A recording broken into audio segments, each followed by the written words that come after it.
talon est le Parlement. Quand l'installation de la législature redessine le pouvoir, l'installation de la 10e législature à l'Assemblée nationale du Bénin constitue un moment clé dans la vie institutionnelle du pays. Elle ne se limite pas à une simple formalité administrative, mais marque le début d'une nouvelle séquence politique, observée avec une attention particulière par l'ensemble de l'opinion publique, tant nationale qu'internationale. Cette cérémonie, qui s'est déroulée au Palais des gouverneurs de Porto Novo, a revêtu un caractère solennel et stratégique, mêlant protocole officiel et enjeux politiques majeurs. Les députés nouvellement élus, porteurs de la confiance de leurs électeurs, ont procédé à l'installation des organes de l'Assemblée nationale, une étape essentielle pour assurer la continuité de la représentation populaire et le fonctionnement régulier du Parlement. La séance d'installation a été présidée par Joseph Djokbenou, personnalité éminente et figure centrale du paysage politique béninois. Son rôle lors de cette journée n'était pas uniquement protocolaire. Il a supervisé la constitution des groupes parlementaires, étape fondatrice qui détermine les équilibres politiques et la répartition du pouvoir au sein de la Chambre.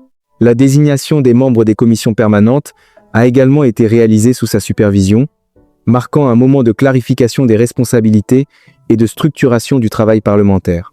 L'atmosphère qui régnait ce jour-là était chargée de gravité et de stratégie. Chaque geste, chaque nomination, chaque déclaration pouvait être interprétée comme un signal politique, à la fois pour les acteurs internes et pour l'opinion publique. Le contexte dans lequel s'inscrit cette législature est particulier.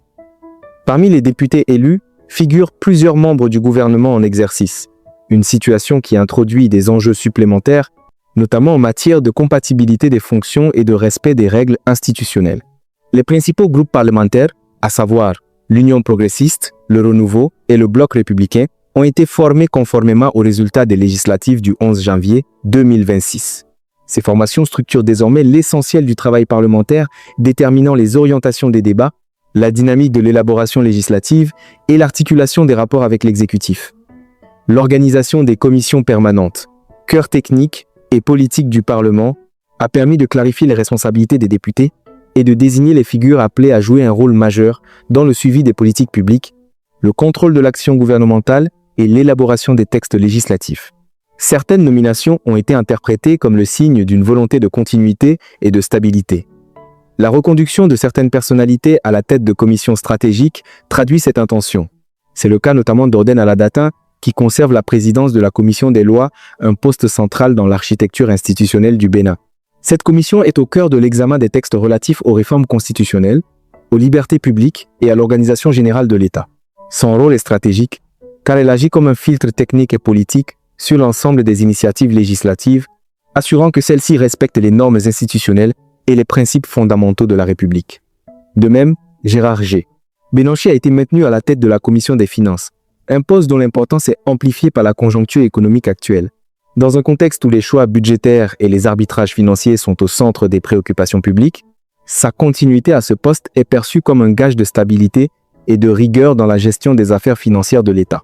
Cependant, l'attention politique s'est focalisée principalement sur l'élection d'Éléonore Yaïl Adékane à la présidence de la Commission de l'Éducation, de la Culture, de l'Emploi et des Affaires sociales. Cette nomination n'est pas anodine. Elle intervient alors qu'elle occupait jusqu'ici le poste de ministre de l'Enseignement supérieur et de la Recherche scientifique. Sa désignation à la tête d'une commission parlementaire majeure soulève immédiatement la question de la compatibilité entre son mandat parlementaire et ses fonctions exécutives.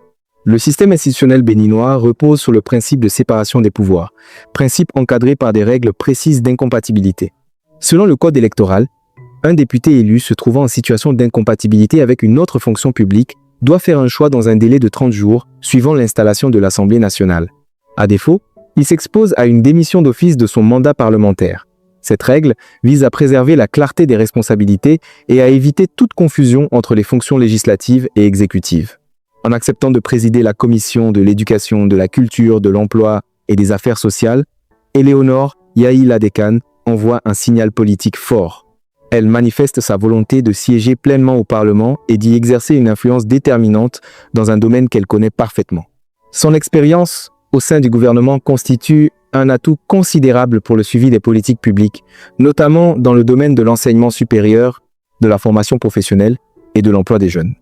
Cependant, cette décision implique logiquement qu'elle doive se retirer de son poste ministériel pour respecter les exigences légales.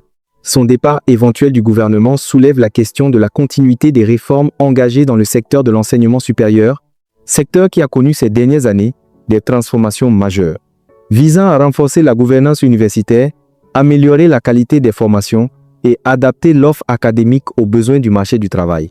La transition à la tête du ministère devra donc être gérée avec prudence pour éviter toute rupture dans la mise en œuvre des politiques publiques et garantir la continuité des réformes. Au-delà du cas d'Éléonore Yahi Ladekane, cette situation met en lumière un phénomène plus large. En effet, 4 ministres ont été élus députés lors des législatives du 11 janvier 2026. Il s'agit de Abdoulaye Biotchane, Alimatou Tchadia Assouman, Jean-Michel Hervé Abimbola et d'Éléonore Yahi Ladekane elle-même. Chacun d'entre eux est confronté à la même exigence légale, à savoir choisir entre le mandat parlementaire et la fonction ministérielle.